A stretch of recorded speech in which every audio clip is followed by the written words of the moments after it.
হযরত ইব্রাহিমের কাছে আজরাইল আসছে, হুজুর আল্লাহ নিতে পাঠাইছে আপনাকে। তিনজন নবীর কাছে আজরাইল আসছে, আমি বলতেছি। হযরত ইব্রাহিম খলিলুল্লাহর কাছে আজরাইল আসছে, হুজুর আপনাকে রব্বে কারীম নিয়ে যেতে বলেছেন, চলে যেতে হবে আমার সঙ্গে। ইব্রাহিম ডাক দিয়ে বলেন, আজরাইল, সারা পৃথিবীতে আমি একমাত্র আল্লাহর খলিল, আমি ছাড়া আর কেউ খলিলুল্লাহ পাই নাই। এই খলিলুল্লাহ উপাধি আমি ছাড়া আর এই বর্তমান পৃথিবীতে কেউ নাই। তুমি আল্লাহরে যা বলো, তুমি আল্লাহকে যা বলো, কেউ কি খলিলের জান কবজ করেনি? একসাথে বলবেন আল্লাহু আকবার। আপনার সাথে আমার বন্ধুত্ব, পকেট থেকে টাকা লয়ে যাইতেছি যে টাকা দে, তাহলে তোর গলা কেটে বলবো। কারণ আপনি বলেন যে ফরিদি সাহেব, এই নি দুস্থ, এই নি বন্ধুত্ব। কোন বন্ধু কি বন্ধুর পকেট মারতে পারে? কোন বন্ধু কি বন্ধুর গলায় ছুরি ধরতে পারে? তো ইব্রাহিম আলাইহিস সালাম আজরাইলকে বলতেছে, তুমি আল্লাহরে যা বলো, আমি ছাড়া তো আর খলিল কেউ নাই। তা আল্লাহর যেহেতু খলিল, আমি আল্লাহর দুস্থ, আল্লাহর বন্ধু। তো বন্ধু কি বন্ধুর জান কবজ করে নি? আল্লাহরে জিজ্ঞাও, আল্লাহরে জিজ্ঞাও, বন্ধু কি বন্ধুর জান কবজ করেনি? হযরত আজরাইল আবার চলে গেছে, ইয়া রাব্বি, আপনার খলিল আপনাকে বলেছে বন্ধু কি বন্ধুর জান কবজ করেনি। আল্লাহ ডাক দেখায়, আজরাইল আমার খলিল রে যায় বলো, বন্ধু বন্ধুকে ডাকলে কি বন্ধু না আসেনি?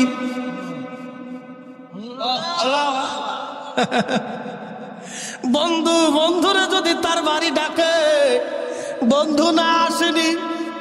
বন্ধু কেন আসবে না? আমি তো আমার বাড়ি বন্ধুরে ডাকতে পাঠিয়েছি, তোমাকে আনতে পাঠিয়েছি, বলো দয়া, বন্ধু কি বন্ধুর জন্য বন্ধুর বাড়ি কি না আসেনি? আজরাইল এসে বলতেছে, আল্লাহর খলিল, আল্লাহ বলে দিয়েছে বন্ধু কি বন্ধুর বাড়িতে না যায়নি। বন্ধু বন্ধু ডাকার পরে, বন্ধু বন্ধুকে নেওয়ার জন্য লোক পাঠানোর পরে, কোন বন্ধু কি বন্ধুর বাড়িতে না যাইতে চায়নি। ইব্রাহিম ডাক দে বলেন, আজরাইল আর দেরি না, আমার এই মুহূর্তে বন্ধুর বাড়ি নিয়ে চলো, দুনিয়াতে আর আমি থাকবো না। একবার জোরে বলা যাবে কি আল্লাহু আকবার?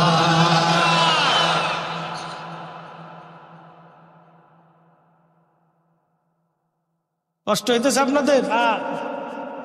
আল্লাহ আমাদের কাছে আজরাইল পাঠাবে। কাদের কাছে? জোরে বলেন, আরো জোরে বলেন। আমাদের আগে যারা ছিলেন তারা চলে গেছে না? সবার কাছে আজরাইল আসছে। আমাদের মধ্যে দুই শ্রেণী, এক শ্রেণী বুজুর্গ আর এক শ্রেণী নাফরমান।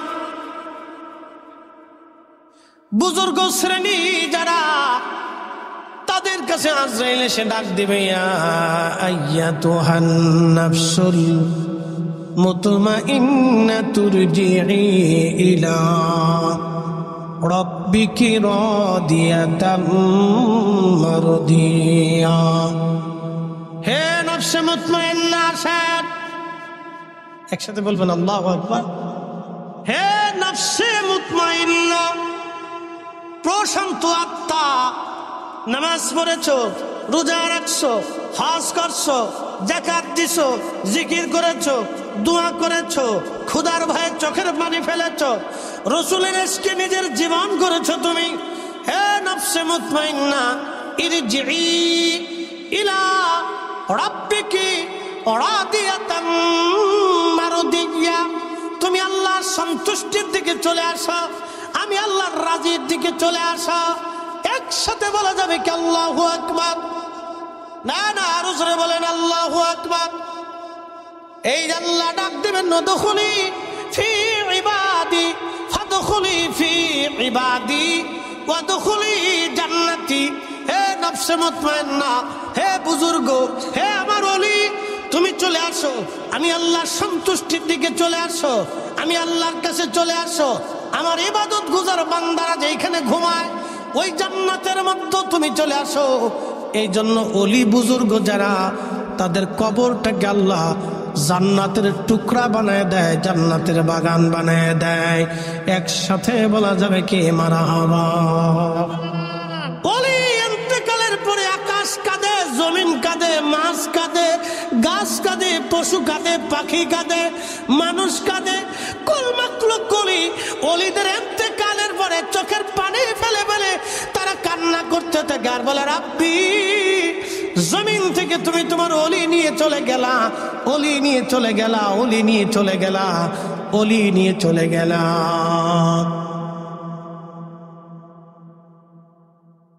এখন আপনি অলিদেরকে সহজ করে দেখার কোনো সুযোগ নাই, তাহলে কোরআন মিথ্যা হবে, আর আকাশ ভেঙে যাবে, পৃথিবী পুড়ে যাবে, সাগর শুকাবে, আল্লাহর কালামের একটা বাক্য কখনো পরিবর্তন হবে না। কথা বলেন ঠিক না বেঠিক? কখনোই না। এটা মনে রাখবেন সারা জীবন। এগুলি কোরআন কর্তৃক সাবিত, আল্লাহর কালাম কর্তৃক সাবিত।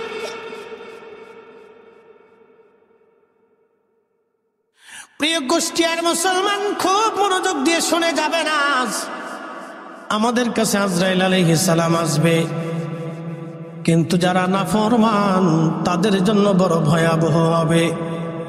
নবীজি বললেন, আমার উম্মতে তোমরা শুনে যাও, যখন নাফরমানের মৃত্যু হয় তখন একটা উটকে জিন্দা হালতে জবাই করলে, একটা উটকে জিন্দা হালতে চামড়া ছিলাইলে, জবাইবিহীন, জবাই করা বিহীন একটা উট, তুমি যদি চামড়া ছিলাও, চামড়া পরিষ্কার করো, ওই উট যেমন ব্যথা পায়, যন্ত্রণা হয়, আবার চামড়া হবে, আবার চামড়া সিলাইবা, আবার চামড়া হবে, আবার চামড়া সিলাইবা, আবার চামড়া হবে, আবার চামড়া সিলাইবা। এইভাবে একবার না, দুইবার না, 100 বার চামড়া সিলাইলে জিন্দা হালতে একটা উট যেইভাবে কষ্ট পায়, যন্ত্রণা পায়, একজন নাফরমানের মৃত্যুটা ওই রকম ভয়াবহ হবে। আর একজন বুজুর্গ আল্লাহওয়ালা মানুষের মৃত্যু হবে মায়ের কোলে দুলিয়ে দুলিয়ে দুলিয়ে দুলিয়ে। সন্তানকে মা যেইভাবে ঘুম পাড়ায়, এইভাবে সন্তান যেমন ঘুমায় পড়ে, সে বুঝতেই পারে না কখন ঘুমায় যায়। ইমানদারের মৃত্যু ওই রকম হবে। আজরাইল সাধারণ সুরতে সে ডাকবে, ইরজিই ইলা রাব্বিকি রাদিয়াতাম মারদিয়া, ইরজিই ইলা রাব্বিকি রাদিয়াতাম মারদিয়া। আমার রাসূলের কাছে আজরাইল আসলেন, খুব মনোযোগ দিবেন কুষ্টিয়াবাসী। ও বাবাজি, আমার কথাটা ভালো করে শুনে নেন। আমার নবীজির হায়াত শেষ হয়ে গেল। নবীজি 4 দিন পর্যন্ত অসুস্থ ছিলেন। প্রথম দিন জিবরাইল আলাইহিস সালাম আসছে, এসে বললেন, ইয়া রাসূলুল্লাহ, আল্লাহর সব কিছু ভালো জানেন, কিন্তু আল্লাহ আমাকে পাঠাইছেন আপনি কেমন আছেন এটা জানার জন্য, আপনার কুশল বিনিময় করার জন্য আল্লাহ আপনার কাছে আমাকে পাঠিয়েছেন। আল্লাহ জানতে চায়, বন্ধু জানতে চায়, বন্ধু আজ কেমন আছে। এজন্য অসুস্থ ব্যক্তিকে দেখতে যাওয়া, তার খোঁজ খবরে নেওয়া, এটা আল্লাহর সুন্নত, আল্লাহর সুন্নত। একবার জোরে বলা যাবে কি মারহাবা? কার সুন্নত? আল্লাহর সুন্নত। অসুস্থ ব্যক্তিকে দেখতে যাওয়া আল্লাহর সুন্নাত। জিব্রাইলকে নবী বললেন, জিব্রাইল, আমি তেমন ভালো নাই, অসুস্থতা আমার দিন কাটে, আমার কষ্ট হয়। বাবা কুষ্টিয়াবাসী মনোযোগ দিয়ে শুনে যাবেন। সালাম, জিব্রাইল আলাইহিস সালাম প্রথম দিন চলে গেলেন, আবার দ্বিতীয় দিন জিব্রাইল আসলেন, তৃতীয় দিন জিব্রাইল আসলেন, একই কথা জেনে তিনি আবার চলে গেলেন। চতুর্থ দিন জিব্রাইল আলাইহিস সালাম একা আসেন নাই, জিব্রাইলের সাথে আমার আজরাইল আলাইহিস সালাম সাথে আসছে। যদি কোনোদিন মদিনাতে যান, মদিনায় মসজিদে নববীর পাশে রওজা মুবারকের বাম পাশে একটা দরজা আছে, এই দরজার নাম বাবে জিব্রাইল। আর একটা দরজা আছে বাবুন নেসা, বাবুবনেসা দিয়ে মহিলারা ঢুকতেন, কথা বলতেন, আর বাবে জিব্রাইল দিয়া রহমতের নবীর কাছে জিব্রাইল আলাইহিস সালাম এসেছেন। বাবে জিব্রাইল দিয়ে জিব্রাইল আসলেন, জীবনের শেষ আগমন, আর কোনোদিন জিব্রাইল আর আসবে না, কারণ আজকে থেকে এই দরজা বন্ধ হয়ে যাবে। জিব্রাইল আর কোনোদিন ওহী নিয়ে আসবে না, এই দরজা জিব্রাইলের জন্য বন্ধ হয়ে যাবে। জিব্রাইল আসলেন, এসে নবীজিকে সালাম দিলেন, আসসালাতু ওয়াসসালামু আলাইকা ইয়া রাসূলুল্লাহ। কুষ্টিয়াবাসী আল্লাহর হাবিবের বর্গে হেসে জিব্রাইল সালাম দিলেন। পৃথিবীতে কত রাজা বাদশা এসে গেল, কত ধনী মহাধনী, কত মহারাজ রাজা বাদশা, কত জ্ঞানী গুণী সাইন্টিস্ট আসলো, কারো কাছে জিব্রাইল এসে সালাম দেয় নাই।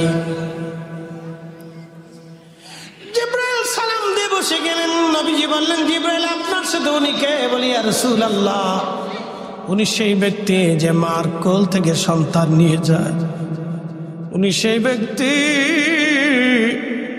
যে বাবার কোল থেকে সন্তান নিয়ে যায়, উনি সেই ব্যক্তি যে বিবির কোল থেকে স্বামীকে নিয়ে যায়, স্বামীর কাছ থেকে স্ত্রীকে নিয়ে চলে যায়। জিব্রাইল উনি কেন আসছে? বলি, ইয়া রাসূলুল্লাহ, আল্লাহর একটা ফরমান নেই, আপনার কাছে উনি আসছে, আপনার সাথে উনি কথা বলতে চায়। প্রিয় নবী অনুমতি দিলেন। আজরাইল বলতেছে, ইয়া রাসূলুল্লাহ, পৃথিবীতে সুপ্রিম পাওয়ার কোনোদিন কারো জন্য ছিল না, আগামী তো কোনোদিন কারো জন্য হবে না, শুধু আপনি নবীর জন্য এই সুপ্রিম পাওয়ারটা বরাদ্দ। নবীজি, ইয়া রাসূলুল্লাহ, আল্লাহ পাঠিয়েছেন আমাকে আপনার কদমে। হুজুর, যদি আপনি নিজে অনুমতি দেন তাহলে আল্লাহর দরবারে আপনাকে নিয়ে চলে যাব, আর অনুমতি যদি না দেন, আপনার যতদিন মন চায় ততদিন উম্মতের মাঝে আপনি থেকে যাবেন। একসাথে জোরে বলা যাবে কি আল্লাহু আকবার? নারা হাত উঁচা করে বলেন আল্লাহু আকবার। সবার জন্য আইন একরকম, আমার রাসূলের জন্য আইন ভিন্ন, ঠিক কিনা? وَلَن يُؤَخِّرَ اللَّهُ نَفْسًا إِذَا جَاءَ أَجَلُهَا।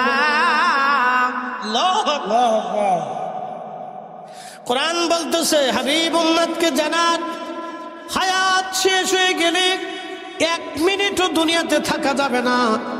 আহা, আর দুনিয়ার থেকে কবরে চলে গেলে আর ফিরে আসা যাবে না। নবীজি কোরআনের বিধান সবার জন্য একরকম, আমার রাসূলের জন্য এই বিধান অন্যরকম। আজরাইল বলতেছে, হুজুর, আপনি অনুমতি দিলে যান কবজ করব, অনুমতি যদি না দেন আমি ফিরে চলে যাব ইয়া রাসূলুল্লাহ। আমার নবী ডাক দেখ, আজরাইল, আল্লাহর বিধান কি রকম? বলে, হ্যাঁ ইয়া রাসূলুল্লাহ, আপনার আগে পড়ে কারো জন্য আল্লাহ এই আইন আর বাস্তবায়ন রাখে নাই। হুজুর, যদি অনুমতি দেন তাহলে আমি চলে যেতে চাই।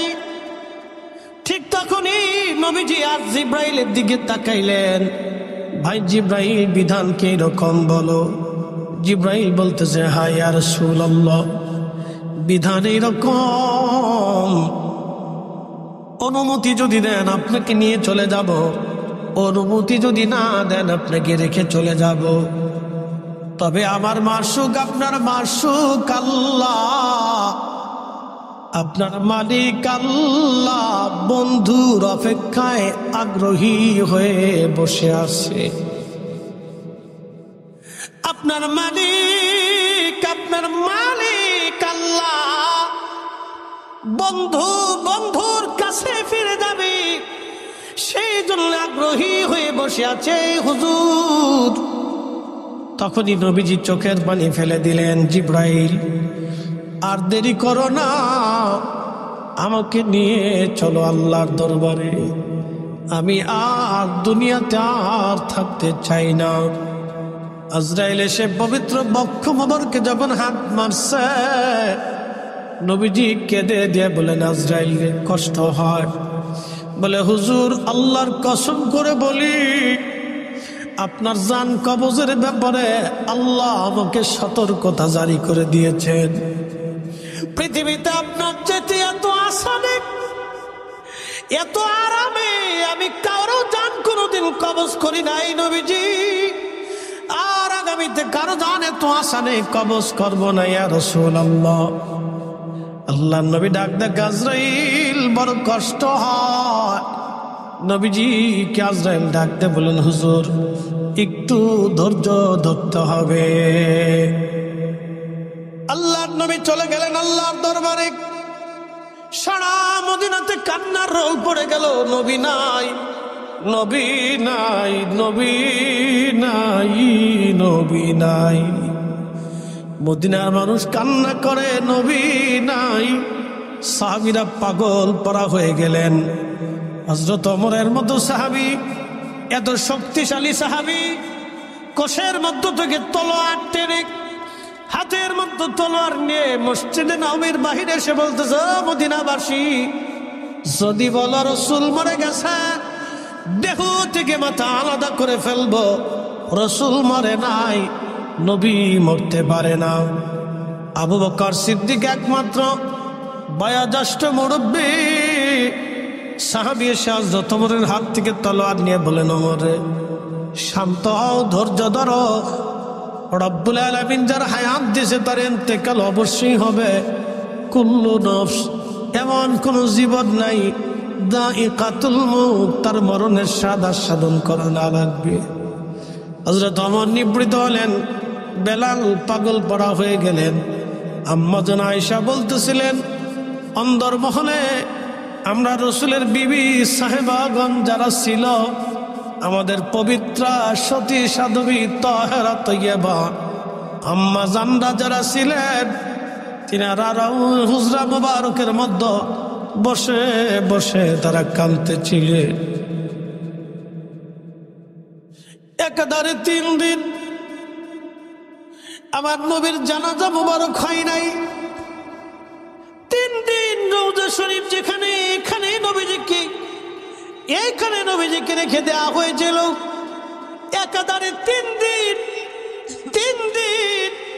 আল্লাহ নবীর পবিত্র জিসম থেকে আল্লাহর বেহেশতের ঘেরান আসতেছিল। একসাথে বলা যাবে কি আল্লাহু আকবার? না না না, আরো জোরে বলেন আল্লাহু আকবার। আহা হা, একাধারে 3 দিন নবীজির জিসম থেকে, মুবারক থেকে ঘেরান আসতেছিল। আল্লাহর নবীর কোনো জানাজা হয় না। ইমাম ইবনে কাসির আল বেদায়ের মধ্যে লিখতেছেন, নবীজির দলবদ্ধভাবে কোনো জানাজা হয় নাই, কারণ যিনি ইমামুল মুরসালিন, তার জানাজার নামাজের ইমাম কে হতে পারে?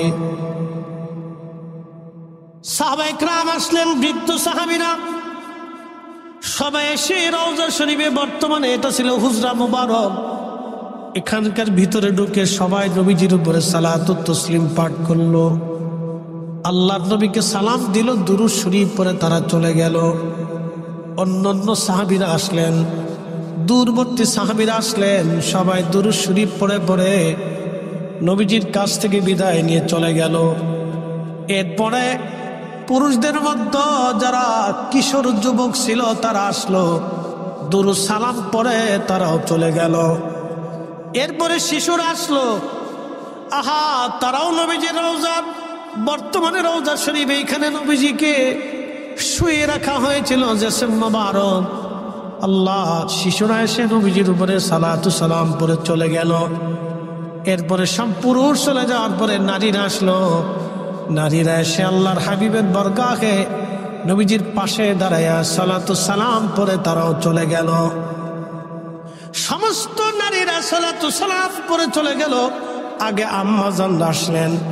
আম্মা জানরা আহলু বাইতিন নবী যারা ছিলেন, তারা সালাতু সালাম পাঠ করে তারা চলে গেল। এরপরে অন্যান্য নারী সাহাবীরা আসলেন, মদিনার আনসারী মুহাজিরি নারীরা আসলেন, সালাতু সালাম পরে তারাও চলে গেল। 3 দিন পর্যন্ত নবীজির জিসম মুবারক মাটির উপরে। নবীর একটা উট ছিল, উটের নাম কাসওয়া। যে কাসওয়া নবীজির সাথে আল্লাহর জান্নাতে চলে যাবে, একসাথে বলা যাবে কি মারহাবা। বনের যত পশুগণ ভক্তি করতই 2 চরণ, মেঘমালা ছায়া দিত গায় গো নবীজি, আপনাকে দেখিবার মনে চায়, আপনাকে দেখিবার মনে চায় গো নবীজি, কোন সাধনে পাইব তোমায়। কুষ্টিয়াবাসী আল্লাহর নবী নাই, হাসান হুসেইন পাগল পরা হয়ে গেল, নানা নানা বলে বলে সারা মদিনা ভরে ভরে তারা কাঁদতে লাগলো। ফাতিমাতুজ জাহরা রাদিয়াল্লাহু আনহা কান্দে, হযরত আলী কান্দে। সারা মদিনায় 3 দিন পর্যন্ত সব চলল। নবীর কাসওয়া উট একাধারে 3 দিন পর্যন্ত খাবার বন্ধ করে দিল। কাসওয়া খায় না রে। আপনারা দেখবেন উট যখন কান্না করে তখন মানুষের মতো জোরে জোরে চিৎকার মেরে মেরে কান্না করে। কাসওয়া উট কানতেছে 3 দিন একাধারে সে কানলো, তার কান্না বন্ধ হয় নাই। চোখ বেয়ে উটের পানি পড়তে লাগলো। তারে সবাই নিয়ে খাবার দেয়, কাসওয়া খায় না। পানি নিয়ে দেয়, কাসওয়া পানিও পান করে না। আল্লাহর নবীকে যে সময় দাফন করা হলো রওজা শরীফে, সব সাহাবী নবীজিকে রেখে চলে আসছে। কাসওয়া উট সহ্য করতে না পেরে বিরহ বেদনা, নবী প্রেমের বিরহ বেদনা বেদনা,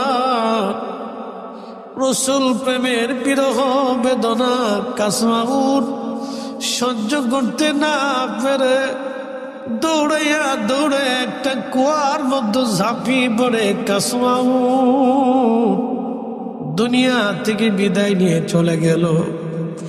নবী বলেছিলেন এই কাসওয়া আমাকে ভালোবাসে। রসুল বলেছিলেন এই কাসওয়া আমাকে ভালোবাসে। আমি নবী কাসওয়াকে নিয়ে হাসরের ময়দানে তার পিঠে চড়ে জান্নাতে, কাসওয়াকে নিয়ে আমি নবী জান্নাতে চলে যাব। চিৎকার মেরে জোরে বলেন না ইয়া রাসূলুল্লাহ। হে রাসূল তোমায় ভালোবাসি, অন্তরে শুধু মুখে নয়, জান্নাতের আশা নয় হে রাসূল, জাহান্নামকেও ডরি না। তোমায় পাওয়ার আশায় মন ছুটে যায় মদিনায়, তোমায় পাওয়ার আশায় মন ছুটে যায় মদিনায়। এ আশিক দিদার দাও না, এ আশিক দিদার দাও না, আর দূরে থাকিও না। এ আশিক দিদার দাও না, আর দূরে থাকিও না। হে রাসূল তোমায় ভালোবাসি, অন্তরে শুধু মুখে নয়, জান্নাতের আশায় নয় হে রাসূল, জাহান্নামকেও ডরি না। কুষ্টিয়াবাসী রসুল যাহা বলেছেন তাহাই সত্য। ওয়া সাদাকা রাসূলুহুন নবিয়ুল হাবিবুল কারীম, ওয়া সাদাকা রাসূলুহুন নবিয়ুল হাবিবুল কারীম, ওয়া সাদাকা রাসূলুহুন নবিয়ুল হাবিবুল কারীম, ওয়া সাদাকাল্লাহুল মাওলানাল আযীম। আল্লাহ সত্যবাদী, আমার রাসূল সত্যবাদী। আল্লাহ সত্য বলেছেন, আমার নবীও সত্য বলেছেন।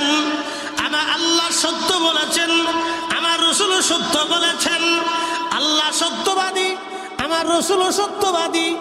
আল্লাহ মিথ্যা বলে নাই, আমার রাসূল মিথ্যা বলে নাই। আল্লাহ সত্যবাদী, আমার রাসূল সত্যবাদী। আল্লাহর আকাশ ভেঙে যাবে, পৃথিবী পুড়ে যাবে, সাগর শুকিয়ে যাবে, আল্লাহর রাসূলের একটা কথা মিথ্যা হবে না। কথা বলেন ঠিক না বেঠে? কাসওয়া আল্লাহর নবীর বিরহ বেদনার প্রেম নিয়ে জান্নাতে চলে গেল কাসওয়া। ও কুষ্টিয়ার মুসলমান, কাসওয়া উটের দিকে যদি আপনি তাকান, একটা প্রাণী, তার তো জান্নাত হওয়ার কথা না, তার তো জাহান্নামেও যাওয়ার কথা না। কারণ কিয়ামতের মাঠে সব প্রাণীরা মাটি হয়ে যাবে, মিশে যাবে। শুধু মানুষের জিন ব্যতীত সমস্ত সৃষ্টি প্রাণীগুলি যারা আছে, জীব এবং জীবন, সব মাটির সাথে মিশে যাবে। মানব জাতির হিসাব হবে, জিনদের হিসাব হবে, হয় জান্নাত না হয় জাহান্নাম। বাকি সব তারা জান্নাত, মাটি হয়ে যাবে মাটি। কিন্তু কাসওয়া রসুলকে ভালোবাসার জন্যে আল্লাহর জান্নাতে চলে গেল। একসাথে বলা যাবে কি মারহাবা। কুষ্টিয়ার মুসলমান, যদি দুনিয়ার থেকে কোনোদিন আপনারা জান্নাতের পাহাড় দেখতে চান, উহুদের দিকে তাকাবেন। একটা পাথরের পাহাড় আল্লাহর জান্নাতে চলে যাবে শুধু রসুল ভালোবাসার জন্যে। মদিনাতে যদি আপনি যান, দুইটা পাহাড় আপনি দেখতে পারবেন। একটা পাহাড়ের নাম জাবালে উহুদ, আর একটা পাহাড়ের নাম জাবালে আইর। ঠিকানা বলে দিয়ে যায় আজ। জাবালে আইর যদি আপনি দেখেন, তাহলে জুলহুলাইফা মসজিদ, মদিনাবাসীরা যেখান থেকে হেরাম বাঁধে, ওখান থেকে হেরাম বেঁধে হজের জন্য রওনা করতে হয়। জুলহুলাইফা মসজিদের বাম পাশে একটা পাহাড় আছে। এই পাহাড়ের নাম জাবালে আইর, আর একটা নাম জাবালে নার। জাবালে নার কেন হলো? আল্লাহর নবী বলতেন, এই পাহাড় আমার সাথে দুশ্মনী করে, কিন্তু উহুদ আমাকে ভালোবাসে। আলা বাবিন মিন আবওয়াবিল জান্নাহ, উহুদ জান্নাতের একটা পাহাড় হবে। সে জান্নাতের মধ্যেই থাকবে, জান্নাতের দরজার পাশে। অর্থাৎ জান্নাতে ঢুকার সঙ্গে সঙ্গে আপনি আগে উহুদ পাহাড়ের চেহারা দেখতে পারবেন। একসাথে বলা যাবে কি আল্লাহু আকবার? না না, জোরে বলেন আল্লাহু আকবার। তাহলে রাসূলের দুরূদ সালাম দরকার আছে না নাই? সুন্নতের প্রয়োজন আছে না নাই? রাসূলের গুণগান করার প্রয়োজন আছে না নাই? আরে আল্লাহর জিকির যেখানে, নবীর দুরূদ সেখানে হবে। কথা বলেন ঠিক না বেঠে? এই জন্য নামাজের ভিতরেও নবীর দুরূদের সিস্টেম আল্লাহ চালু করে দিলেন। খুতবাতে নবীর দুরূদের সিস্টেম, আজানে নবীর নাম আল্লাহ চালু করে দিলেন। কোরআনে নবীর নাম, আজানে নবীর নাম, খুতবায় নবীর নাম, তাশাহুদে নবীর নাম, সালাতে, আজানে, সব জায়গা নবীর নাম আল্লাহ ছড়িয়ে দিলেন। আপনি হাজার চেষ্টা করলে বন্ধ করতে পারবেন না। আজকে আমার দেশের একদল আছে, কালেমা থেকে নবীর নাম মুছে দিতে চায়। ওরাই হলো বর্তমান ইহুদির দালাল। ওর সে কালেমা থেকে রসুলের নাম মুছে দিবে। কত বড় ডাকাত চিন্তা করতে পারছে, ও সাহস কত বড়। কালেমাতুত তাওহীদ থেকে নবীর নাম মুছে দিতে চায়, যদি পারো আযান থেকে মুছে দাও, যদি পারো কোরআন থেকে মুছে দাও, যদি পারো তাহাজ্জুদ তাশাহুদ থেকে মুছে দাও, যদি পারো খুতবা থেকে মুছে দাও, যদি পারো দুরূদ থেকে মুছে দাও। কিয়ামত পর্যন্ত চেষ্টা হবে, আল্লাহ রাসূলের নাম মুছে দেওয়া সম্ভব হবে না। কারণ কোরআন বলতেছে আমানু, এই ইমানদার ঈমান আনো, আমিনু আমানু আমিনু ঈমান আনো, আমিনু বিল্লাহি ওয়া রাসূলিহি, আল্লাহর উপর ঈমান আনো, আল্লাহর পরে আমার রাসূলের উপর ঈমান আনো। জোরে বলা যাবে কি মারহাবা। আসছে কালেমার থেকে নবীর নাম মুছে দিবে, বেদাত আর শিরকির মাসলা টানছে। কত বড় ফাজিল কোথাকার, একটা লিমিট থাকা প্রয়োজন। মদিনাতে দুইটা পাহাড়, একটা উহুদ আর একটা আইর। আইরের আর একটা পরিচয় জাবালে নার, জাহান্নামের পাহাড়। আর শুনে যাবেন, নবীজি হিজরত করা শুরু করলেন মদিনার থেকে। আমার দিকে তাকান, মদিনাতুল মুনাওয়ারা থেকে হিজরত শুরু করলেন। আল্লাহর নবী নিজ গৃহ মুবারকের মধ্যে ঘুমানো, আল্লাহ ডেকে উঠাইলেন, হুজুর উঠেন। উঠার পরে আল্লাহর নবীকে বলেন, হুজুর আপনি বের হয়ে যান, কাফেররা চারপাশে ঘিরে আছে। হযরত আলীকে বলেন, আলী রে তুমি আমার বিছনার মধ্যে শুয়ে পড়ো, আর আমার যে চাদর আছে চাদরখানা তোমার গায়ের উপরে দাও। হযরত আলী নবীজির চাদর মোবারক গায়ের মধ্যে দিয়ে শুয়ে পড়লেন। আল্লাহর নবী আলীকে বলেন, আলী রে অমুক অমুক অমুক অমুক আমার কাছে আমানত পায়, তুমি আমানতগুলি বুঝাই দিবা। এই আমানতগুলি যার যার কাছে বোঝাই দেবা, আর বুঝিয়ে দিয়ে তুমি মদিনাতে চলে আসবা। আলীর চিন্তা হলো, অসাদাকা রাসূলুহুন নবিয়ুল হাবিবুল কারীম, রসুল কখনো মিথ্যা বলে না। আল্লাহর নবী আমাকে আমানত বুঝিয়ে দিতে বলেছেন, আমি আমানত বুঝাবো। আমাকে মদিনা চলে যেতে বলেছেন, হিজরত করে আমি মদিনা যাব। মদিনা যাওয়ার আগ পর্যন্ত আমার মৃত্যু হবে না, কারণ রসুল নিজে বলে দিয়ে গেছে। একসাথে বলবেন আল্লাহু আকবার। এই হাকিকত আপনাকে বুঝতে হবে। আরেকটু বুঝাই দিয়ে যায়, আরেকটু বুঝাই। হুদাইবিয়াতে সন্ধি হচ্ছে, হুদাইবিয়াতে সন্ধি হচ্ছে। সন্ধির ভিতরে লেখা মুহাম্মাদুর রাসূলুল্লাহ সাল্লাল্লাহু আলাইহি ওয়াসাল্লাম। মুহাম্মাদুর রাসূলুল্লাহ, জোরে বলেন মুহাম্মাদুর রাসূলুল্লাহ। রাসূলুল্লাহ। এখন কাফেরদের প্রশ্ন হলো, যদি আমরা রাসূলুল্লাহ মেনেই নিলাম, তাহলে তোমার সাথে সন্ধির দরকার কি, আর যুদ্ধের প্রয়োজন কি, ঝগড়ার কি প্রয়োজন আছে? তুমি রাসূলুল্লাহ শব্দ কেটে দাও, মুহাম্মদ ইবনে আব্দুল্লাহ লেখো। যদি না লেখো তাহলে আর কোনো সন্ধি হবে না। দেখেন, কঠিন মুহূর্তে আল্লাহর নবী নিজে সন্ধি করছেন। কিছু কিছু সময় আমাদেরকে হিকমত অবলম্বন করতে হয়। রাসূল নিজে সন্ধি করেছেন, হিকমত অবলম্বন করেছেন, যুদ্ধ করেন নাই। সবসময় শরীরে শক্তি থাকলেই মারামারি করতে হয় না। কথা বুঝাইতে পারছি আপনাদেরকে? শক্তি থাকলেই যুদ্ধে ঝাঁপিয়ে পড়তে হয় না। আল্লাহর নবী সন্ধি করলেন, কারণ তিনি যুদ্ধ এড়াইতে চাচ্ছেন। যুদ্ধ না করে যদি আপনি দিন প্রচার করতে পারেন, তাহলে এটাই তো ভালো। কি কথা ঠিক কিনা? যুদ্ধ না করে, রক্তপাত না করে যদি দিন প্রচার করতে পারেন, তো এটাই ভালো। যুদ্ধের প্রয়োজন কি? আল্লাহর নবী এই যুদ্ধ এড়িয়ে সন্ধির চেষ্টা করতেছিলেন। তো মুহাম্মদুর রাসূলুল্লাহ শব্দ কাটতে হবে, বুঝে যাবেন। এখান থেকে শিখান অনেক কিছু আছে। নবীজি আসলেন, এসে বললেন, আলী মুহাম্মাদুর রাসূলুল্লাহ শব্দটা তুমি তোমার হাত দিয়ে কেটে দাও। একসাথে বলেন আল্লাহু আকবার। আল্লাহু আকবার। কাকে বলছে? আলী। জোরে বলেন আলী। আলী রে, আলী রে তোমার হাত দিয়ে মুহাম্মাদুর রাসূলুল্লাহ শব্দ কেটে দাও। হযরত আলী বললেন, ইয়া রাসূলুল্লাহ, ইয়া হাবিবাল্লাহ, যে রাসূলুল্লাহ শব্দের উপর আমি আলী ঈমান আনছি, আমি আলীর জীবন থাকতে ওই রাসূলুল্লাহ শব্দ আমি কাটতে পারবো না। কথা বুঝেন নাই? আবার বলি, আমি ওই রাসূলুল্লাহ শব্দের উপর ঈমান আনছি। আমি আলী জীবন থাকতে রাসূলুল্লাহ শব্দ আমি কাটবো না। ইয়া রাসূলুল্লাহ, এটা আমি আলীর পক্ষে সম্ভব না। নবী বললেন আমি হুকুম দিছি তুমি কাটো। আলী বললেন ইয়া রাসূলুল্লাহ, আমার জীবন চলে গেল রাসূলুল্লাহ শব্দ আমি কাটতে পারবো না। একসাথে বলা যাবে আল্লাহু আকবার। জোরে বলেন, জোরে বলেন আল্লাহু আকবার।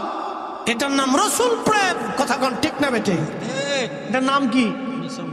জোরে বলেন রাসূল প্রেম। হুকুম কাটতে হুকুম দিছে আল্লাহর নবী নিজে, কেটে দাও। হযরত আলী বলতেছেন আমি পারবো না, কারণ যে ঈমান আমি যার উপর ঈমান এনেছি ওই শব্দ আমি কেটে দিতে পারবো না। আমি যেই শব্দের উপর ঈমান এনেছি ওই শব্দ আমি আলীর পক্ষে কাটা সম্ভব না। একসাথে বলবেন আল্লাহু আকবার। রাসূলুল্লাহ আমাদের ঈমান, রাসূল আমাদের কি? না, একসাথে বলেন রাসূল আমাদের কি? জোরে বলেন রাসূল আমাদের কি? আরো জোরে বলেন রাসূল আমাদের কি?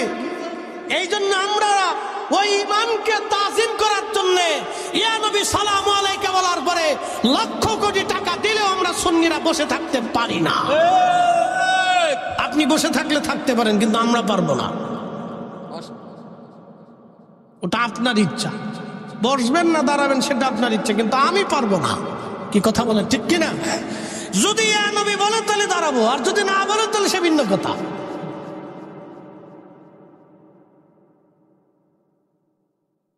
প্রিয় উপস্থিতি, কুষ্টিয়াবাসী খুব মনোযোগ দিয়ে শুনে যাবেন। আল্লাহর নবীজি হযরত আলী নামটা কাটেন নাই, নবী নিজে কাটলেন। একসাথে বলা যাবে মারহাবা। জীবনে কোনো মাদ্রাসা মক্তবে নবী লেখাপড়া শিখেন নাই, নিজে হাত দিয়ে রাসূলুল্লাহ শব্দ কেটে দিলেন। শুধু কেটে দেন নাই, ওইখানে আমার নবীজি মুহাম্মদ ইবনে আব্দুল্লাহ নবীজি নিজের হাতে লিখে দিলেন। একসাথে জোরে বলা যাবে কি মারহাবা। বলেন নবী লিখতে পারে কি পারে না? হ্যাঁ জোরে বলেন, জোরে। তো রাসূলুল্লাহ উম্মি লিখতে পারেন না, এই কথা বলার দরকার কি আপনার? হ্যাঁ, এই কথা না বললে কি আপনার তাফসীর হয় না? এই কথা না বললে কি আপনার ওয়াজ হয় না? এই কথা না বললে কি আপনার জুলুস আছে না? আপনার এই কথা বলতে হবে যে মুহাম্মদ লিখতে পারতেন না। এই কথা বলার দরকার কি আপনার? এই কথা না বললে কি ওয়াজ হয় না? এই কথা না বললে কি তাফসীর হয় না? আপনাকে এই কথা বলতেই হবে যে মুহাম্মদ লিখতে পারতেন না।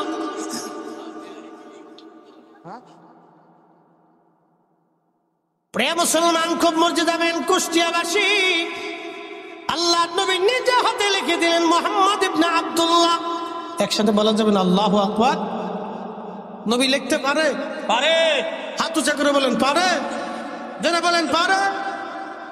কিন্তু সহসা লিখতেন না, সহসা লিখতেন না। কারণ তিনি যদি নিজে লিখতেন তাহলে কাফেররা বলতো এই কোরআন রাসূলের নিজের লেখা। কি কথা কন না কেন? এই জন্য তিনি সহজে লিখতেন না। আপনাকে হেকমত বুঝতো। খালি আজারে বাজারে কথা বলিয়া ফ্যাসাদ বাঁধানোর তো কোনো দরকার নাই। কি কথা ঠিক কিনা? এগুলো তো প্রয়োজন নাই। আর এক দল আইছে, উনি লা ইলাহা ইল্লাল্লাহর পরে মুহাম্মদুর রাসূলুল্লাহ উনি কাটিয়ে ফেলবে।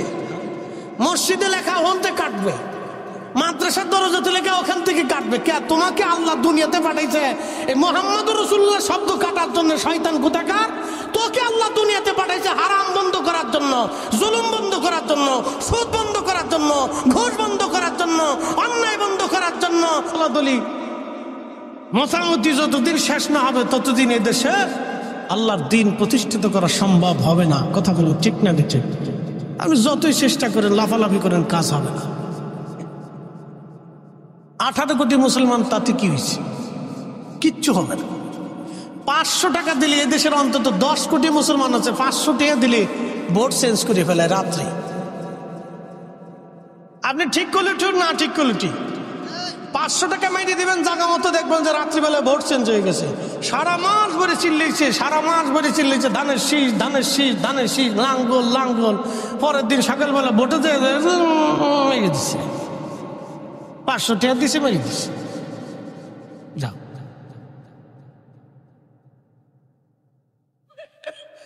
আপনাদের বুঝতে কি কোনো অসুবিধা হচ্ছে, কষ্ট হচ্ছে? তাহলে একসাথে সকলে জোরে বলেন তো আল্লাহু আকবার।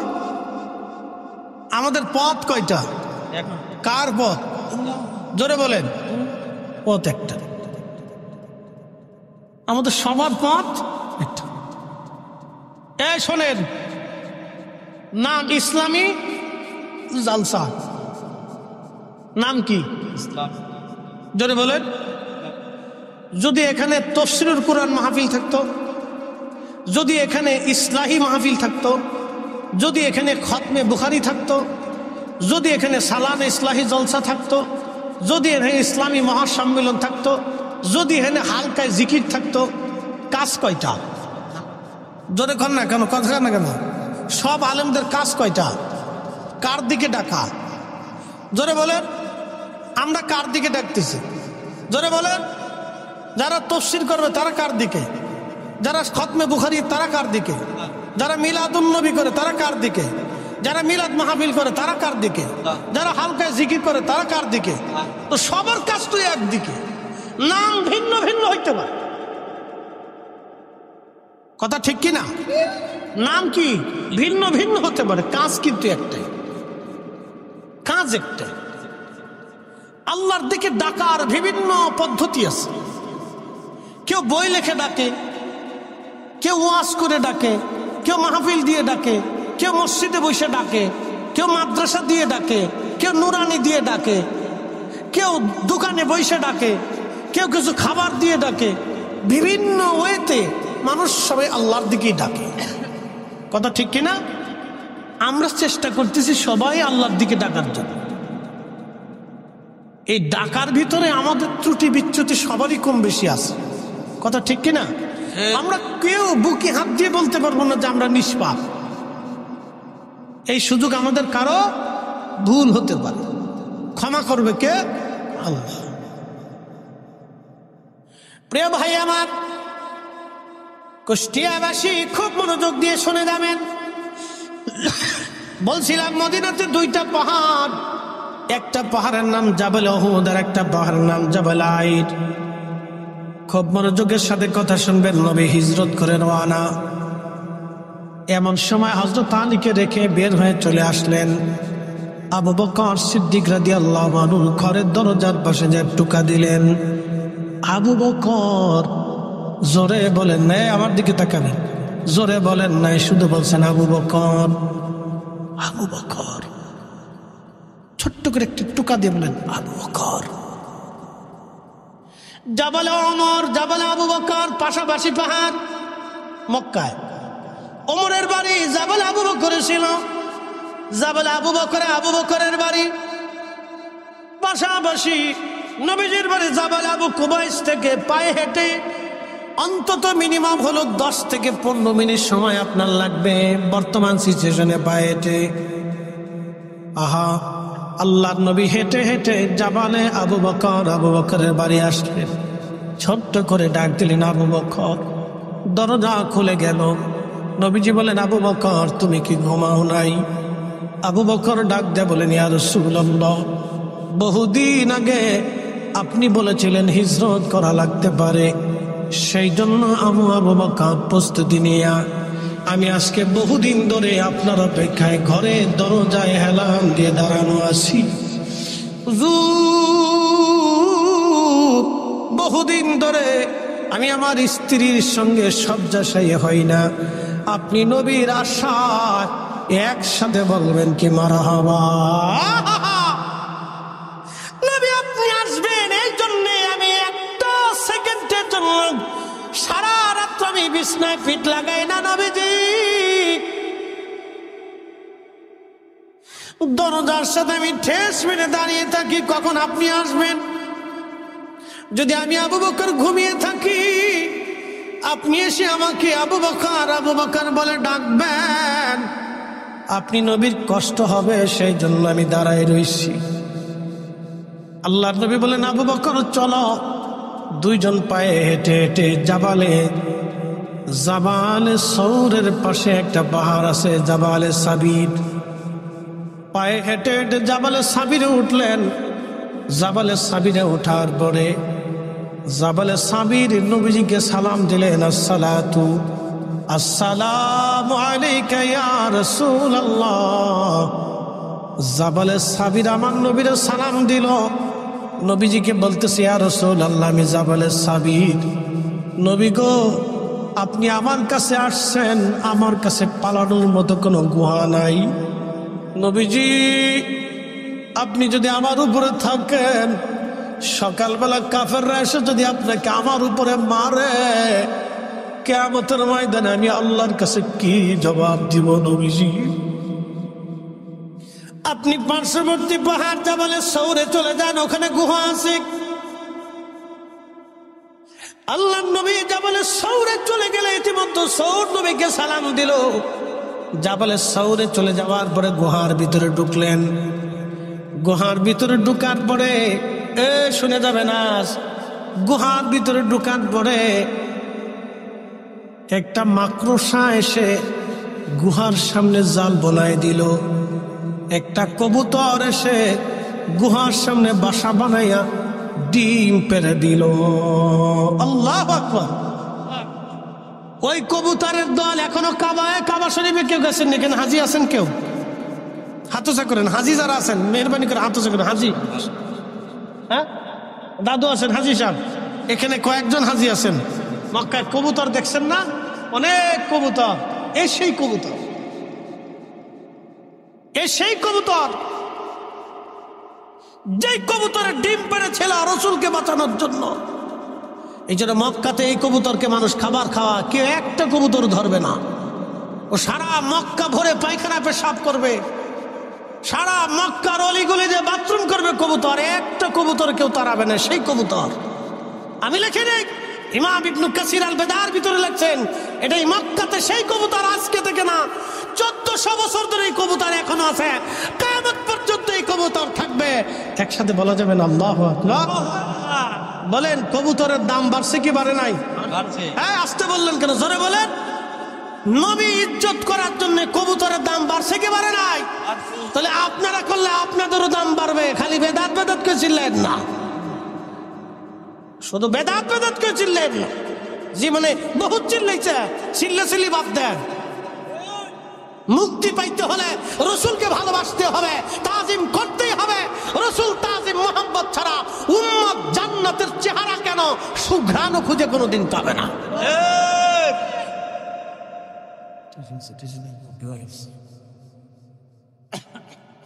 এই সেই কবুতর এখনো আছে, ডিম পাড়ে দিল।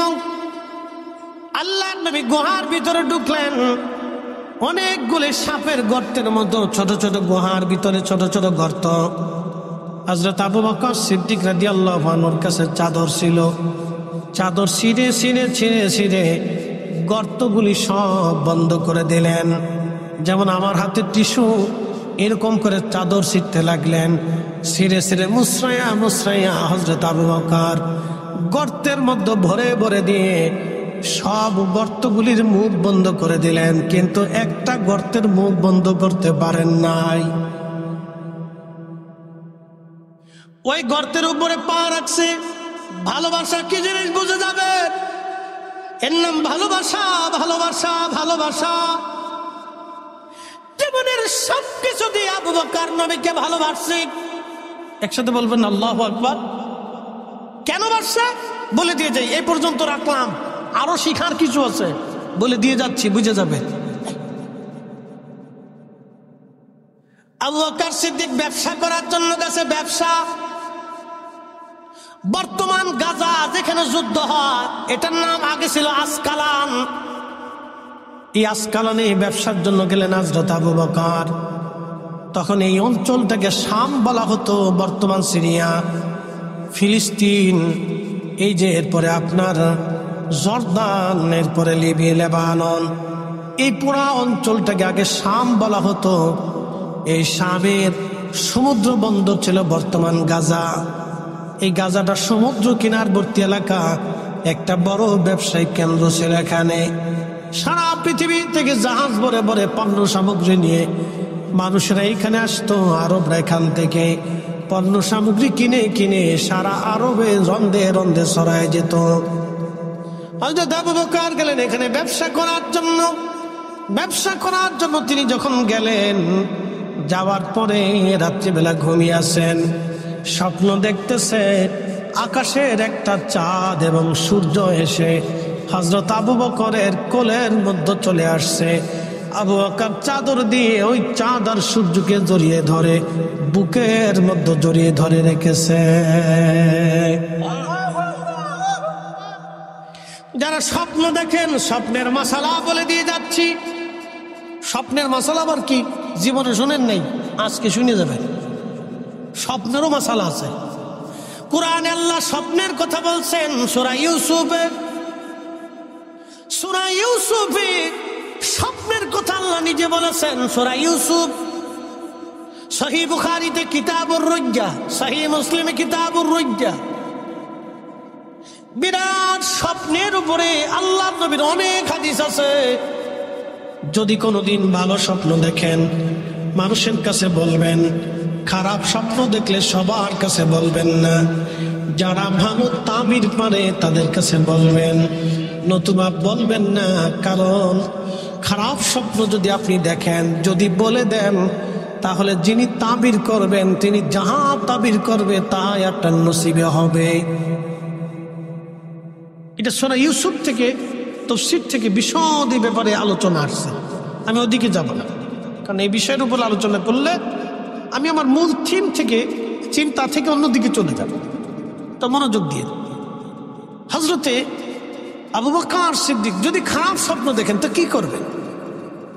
খারাপ স্বপ্ন যদি আপনি দেখেন তাহলে বাম দিকে 3 বার থুতু ফেলবেন। বাম দিকে 3 বার থুতু ফেলে আপনি ডান কাঁধে শুয়ে পড়বেন, আউযু বিল্লাহি মিনাশ শাইতানির রাজিম বলে ডান কাঁধে আপনি শুয়ে পড়বেন। কুষ্টিয়ার মুসলমান ভালো করে শুনে যান। হযরত আবু বকর স্বপ্ন দেখলেন আকাশের চাঁদ এবং সূর্য তার কোলের মধ্যে চলে আসছে। তিনি সুন্দর করে চাদর দিয়ে জড়িয়ে ধরে বুকের মধ্যে জড়িয়ে ধরে রাখছে। স্বপ্ন দেখার পরে আবু বকর সকালবেলা পাদ্রীর কাছে গেছে, এক ধর্মযাজকের কাছে গেলেন, এক খ্রিস্টান পাদ্রী। খ্রিস্টান পাদ্রীর কাছে যা বললেন, পাদ্রীজি আমি কালকে রাত্রিবেলায় স্বপ্ন দেখেছি, এই স্বপ্নের তাবির কি হবে দয়া করে বলে দেন। ওই পাদ্রী ডাক দিয়ে বলতেছে, আপনার নাম কি? আবু বকর। একসাথে বলবেন আল্লাহু আকবার। বলে আমার নাম কি করে জানেন? বলে পরে বলতেছি। বলো আপনার নাম কি? আবু বকর। বলে হ্যাঁ। আপনার বাড়ি কি মক্কায়? বলে হ্যাঁ। আপনি কি কুরাইশি? বলে হ্যাঁ। বলে আপনাদের দেশে একজন নবী আসছে, তার নাম মুহাম্মদ? বলে হ্যাঁ। বাবার নাম আব্দুল্লাহ? বলে হ্যাঁ। আমার নাম আমেনা? বলে হ্যাঁ। তিনি কি জীবনে মিথ্যা বলেছে? বলে না। একসাথে বলবেন আল্লাহু আকবার। হয় না, হয় না, বলে যান, বুঝে যান আজকে রসুল কি জিনিস বুঝার দরকার। কেউ যদি বলে আল্লাহ রসুল জীবনে ভুল করছিল, বুঝবেন ও ডাহা শয়তান। দুনিয়ার থেকে আজাজিল যদি দেখতে চান তো তার চেহারা দেখবেন, যদি আমার সাথে সুন্দর পাগড়িও থাকে আর দাড়িও থাকে, বুঝবেন এটা শয়তানের ভাই। এই কথা কর না কেন? নবীর ভুল হইলে কোরআনে ভুল হবে, রসুলের ভুল হতে পারে না। এই কথা কর না কেন? নবীর ভুল হলে কোরআনে ভুল হবে, মুসলমানের জিন্দেগিতে ভুল হবে, নবীর সুন্নতে ভুল হবে। রসুলের ভুল হতে পারে না, নবীর ভুল হতে পারে না, নবী ভুল করতে পারে না, নবীর ত্রুটি হতে পারে না, নবীর খাতা হতে পারে না, রসুলের ত্রুটি হতে পারে না, কখনোই না। 1 সেকেন্ডের জন্য রসুল ভুল করে নাই। কোরআন মিথ্যা হবে, ইসলাম মিথ্যা হয়ে যাবে। আপনাকে দিন বুঝে যেতে হবে, ইমান কি জিনিস সেটা বুঝে যেতে হবে। মুহাম্মদুর রাসূলুল্লাহ সাল্লাল্লাহু আলাইহি ওয়াসাল্লাম। হযরত আলী নামটা পর্যন্ত কাটে নাই, রাসূল বলার পরও কাটে নাই, বলছে আমি এর উপর ঈমান এনেছি। একসাথে বলবেন আল্লাহু আকবার। আমি এর উপরে কি এনেছি?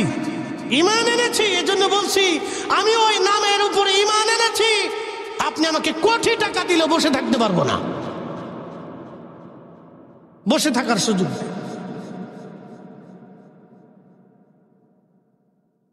প্রিয় উপস্থিতি, কুষ্টিয়াবাসী খুব মনোযোগ দিয়ে কথা শুনে যাবেন। বলে পাত্রী এত কিছু কি করে জানো?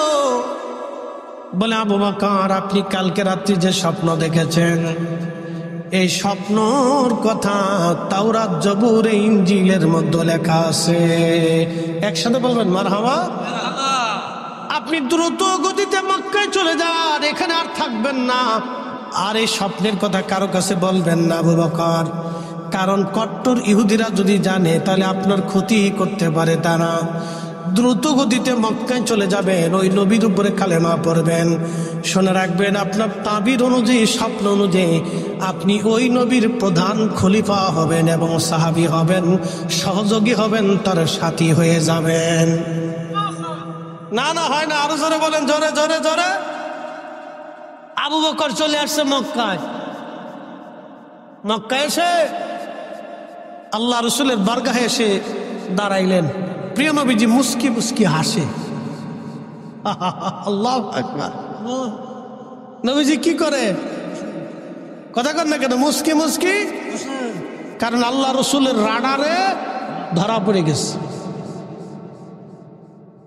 হযরত আবু বকর বলে হুজুর একটা মুজিজা দেখান, আপনি নবী, তার প্রমাণ স্বরূপ একটা মুজিজা দেখান, একটা মুজিজা দেখান, একটা মুজিজা দেখান। হযরত আবু বকরকে নবীজি ডাক দিয়ে বলেন, আবু বকর রে, শামে ব্যবসার সময় রাতের আধারে স্বপ্ন দেখেছেন চাঁদ আর সূর্য আপনার কোলের মধ্যে এসে গেছে। সকালবেলা পাদ্রী ওই স্বপ্নের তাবির করেছে, আমার কাছে আপনাকে আসতে বলেছে। এর চাইতে আর মুজিজা আপনি কি দেখতে চান? না না, জোরে বলা যাবে কি ইয়া রাসূলুল্লাহ? চিৎকার মেরে বলা যাবে আল্লাহু আকবার, আল্লাহু আকবার, আল্লাহু আকবার। শ্রেষ্ঠ নবী দিলাম রে তরিয়ে নিতে রোজাসরে, পথ না ভুলি তাই তো দিলে পাক কুরআনের বাণী। খুদা তোমার মেহেরবান।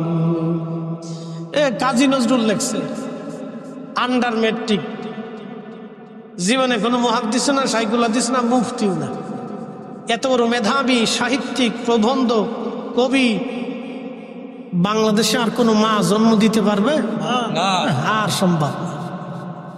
পুলাবন সাহিত্য বুঝে না কবিতা বুঝে? কবিতা তো পড়ানো বাদই দিয়ে ফেলছে, কারণ সব ফেসবুক বুঝে।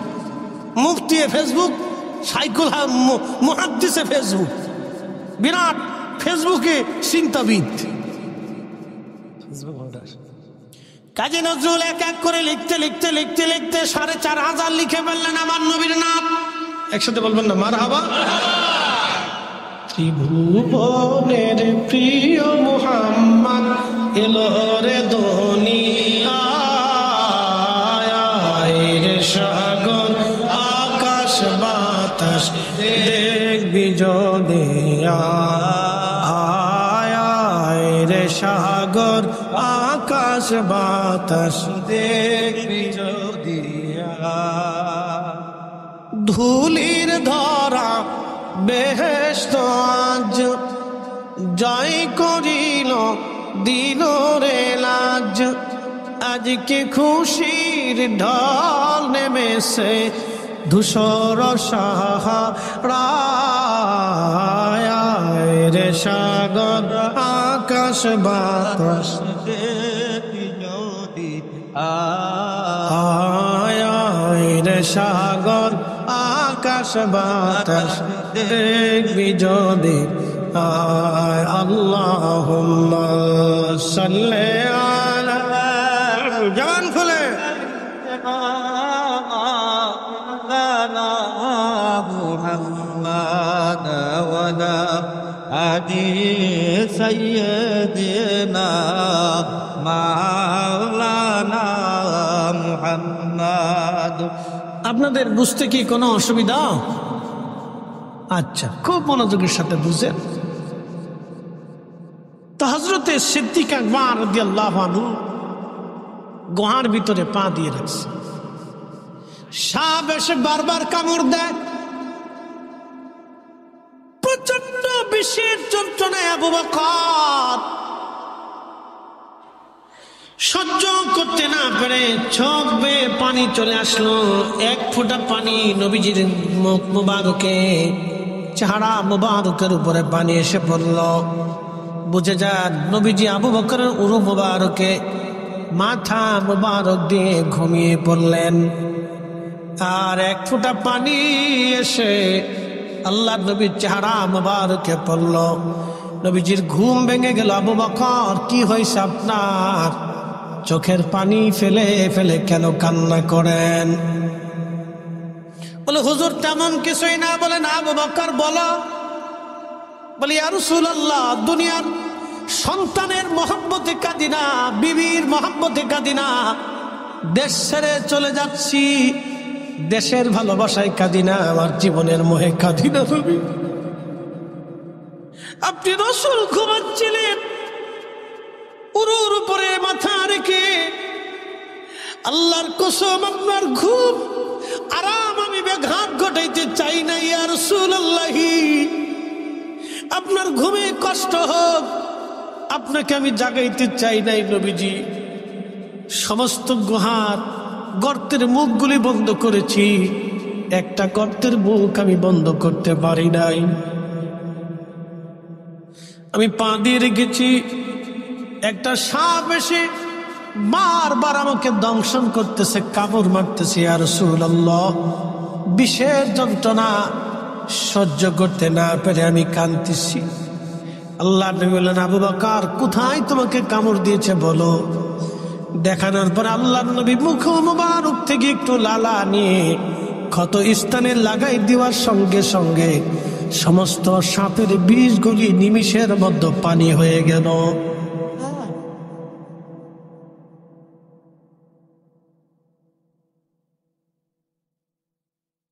মুসলমান, রসুলকে নিজের মতো ভাবতে লজ্জা করে না? হ্যাঁ, শরম করা তো উচিত, একটু লজ্জা থাকা উচিত, সামান্য একটু লজ্জাবোধ থাকা উচিত।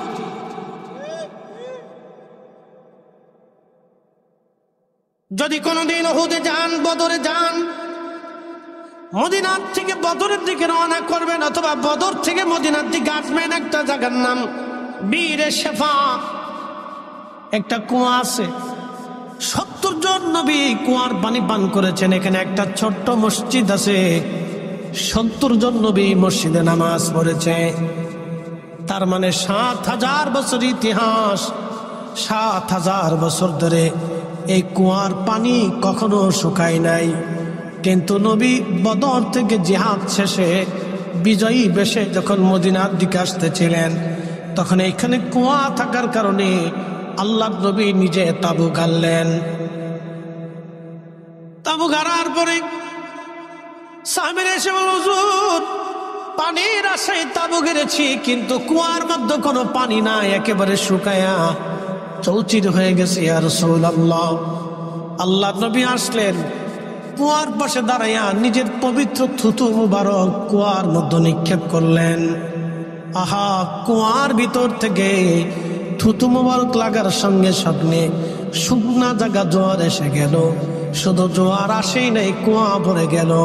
1450 বছর ধরে ওই কুয়ার পানি কোটি কোটি হাজিরা খায়, কিন্তু আজও পর্যন্ত কুয়ার পানি শুকায় নাই। একবার জোরে বলা যাবে আল্লাহু আকবার। বীরে শেফা, আমি পানিটা নিয়ে এসছি,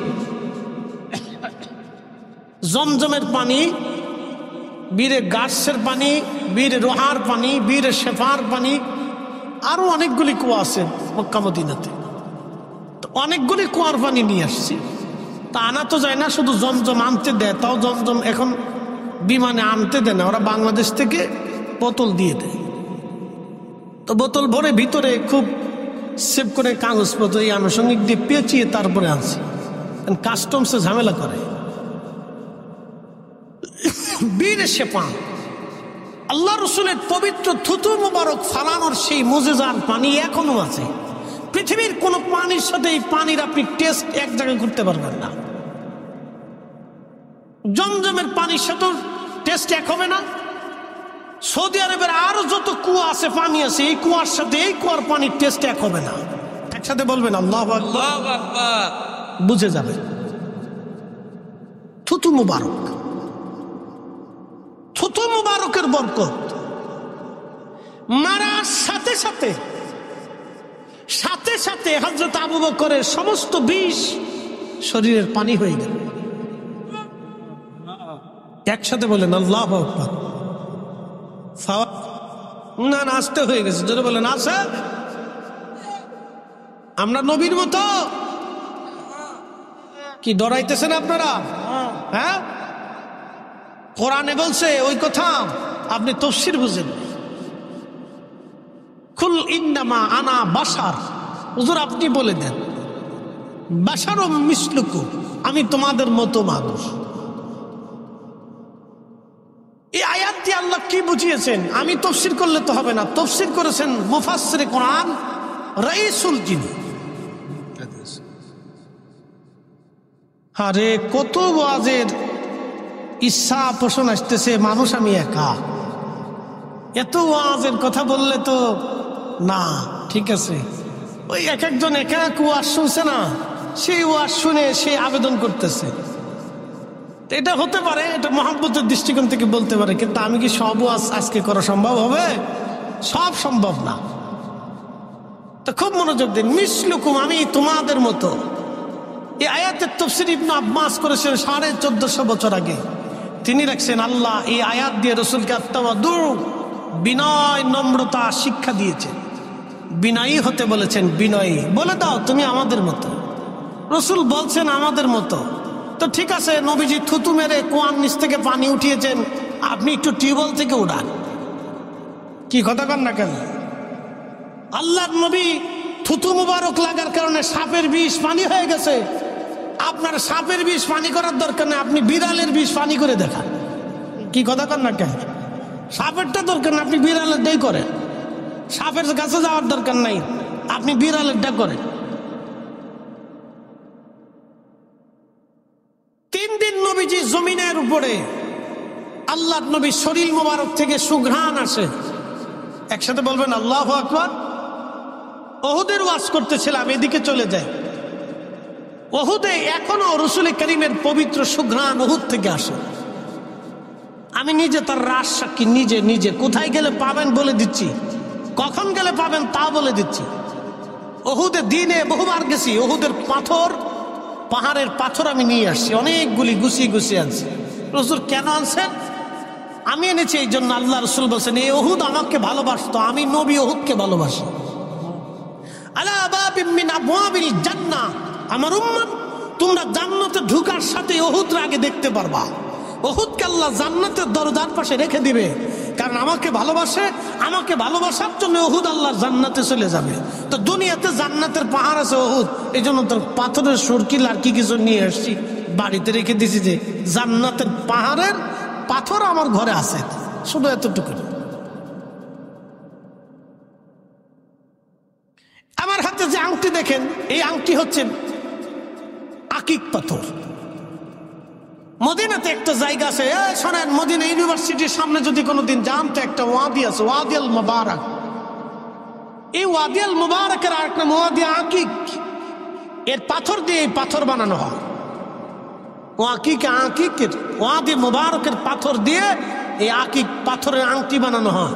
আল্লাহর নবী এই পাথরের আংটি ব্যবহার করছেন, এই জন্য আমি করি। বুঝতে পারছেন? সাহাবীরা করতেন, পৃথিবীর সমস্ত মুসলমান আলেম ওলামা ওই ওয়াদি মুবারকের এই পাথরের আংটি দিয়ে আংটি ব্যবহার করে। মুবারকময় পাথর, একসাথে বলবেন আল্লাহু আকবার। না না, আরো জোরে বলেন, জোরে বলেন।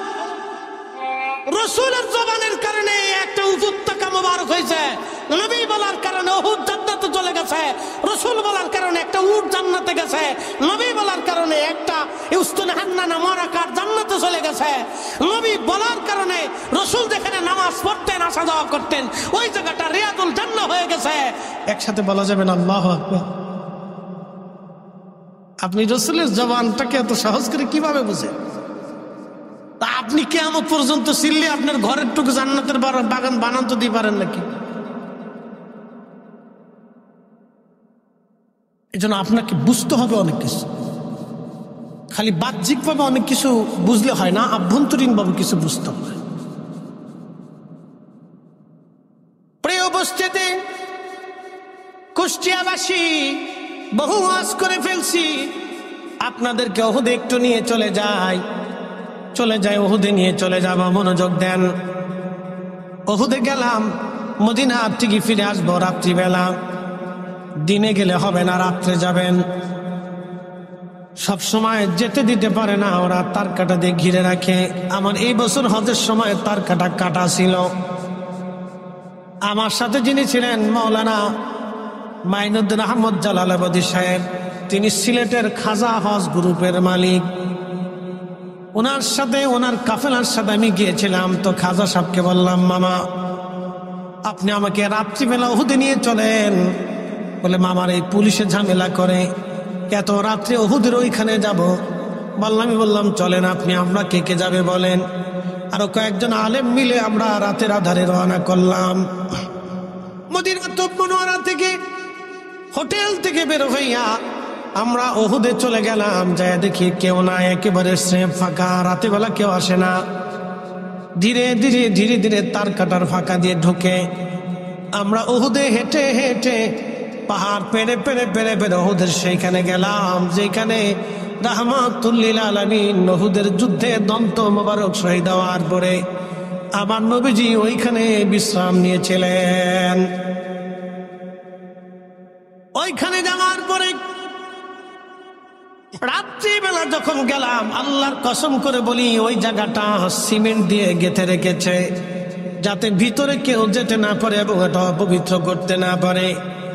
রাত্রিবেলা যখন গেলাম, কসম খুদার, ওই যার সাথে আমার জীবন আমার মুখ, ওই মালিকের কসম করে বলি, ওহুদের ওইখান থেকে আল্লাহর জান্নাতের খুশবু বাতাসে বাতাসে ভেসে আসতে লাগলো।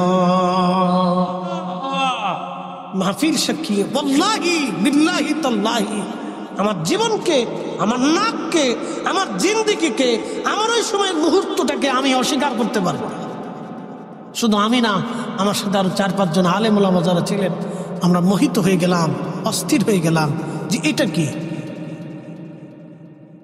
উনি বললেন, আমি প্রায় 20 থেকে 25 বছর ধরে আমি মানুষকে হজে আনি। মক্কা মদিনার এত জায়গা আমি দেখলাম, এত জায়গা গেলাম, পৃথিবীর বহু দেশ আমি ঘুরেছি। তবে বাইতুল আকসায় সেই পাথর, যেই পাথরে কদম রেখে আমার নবীজি বোরাকের পিঠে চড়েছিলেন, সেই পাথরে নবীজির কদমের দাগ এখনো আছে।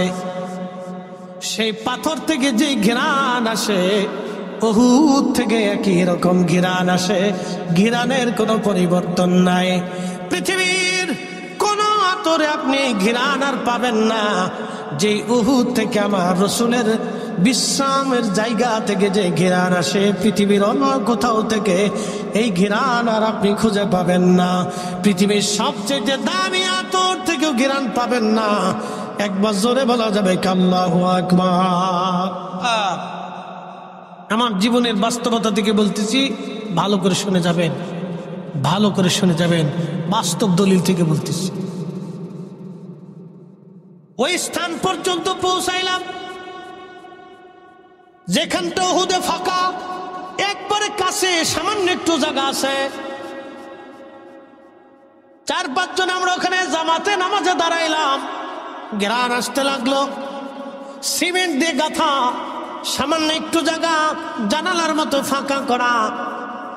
আমরা ওই পাথরের কোনায় দাঁড়িয়ে মাথা ভিতরে ঢুকাইয়া লক্ষ্য করলাম, শুধু বাহির থেকে না, বাতাস থেকে না, রাহমাতুল লিল আলামিন 1400 বছর আগে যেখানে বিশ্রাম করেছিলেন, সারা রাত্র বিশ্রাম করেছিলেন, শুধু নবীর বিশ্রামের জন্য এই জায়গা থেকে এখনো 1400 বছর পরে আল্লাহর জান্নাতের ঘেরান এখনো আসে। একসাথে বলেন আল্লাহু আকবার, হাত উঁচা করে বলেন আল্লাহু আকবার। আমার নবীর মজেজা আসে না নাই? নবীর মজেজা আসে না নাই? কিয়ামত পর্যন্ত নবীর মজেজা টিকে থাকবে, কথা বলেন ঠিক না বেঠে?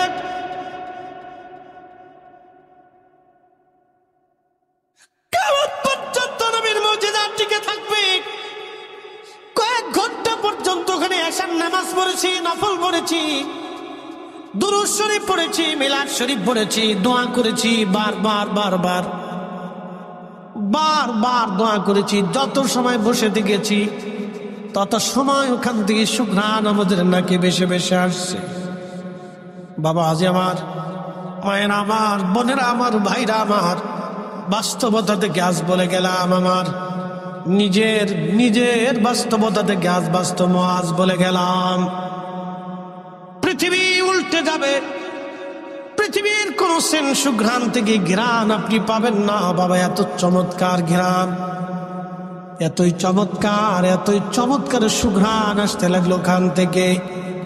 আরে আল্লাহ আল্লাহ, নিজের নাককে ভোলা যায় না, নিজের জীবনকে ফাঁকি দেওয়া যায় না। ও কুষ্টিয়াবাসী, এই জন্য আমরা কেউ নবীর মতো না, নবী আমাদের মতো না।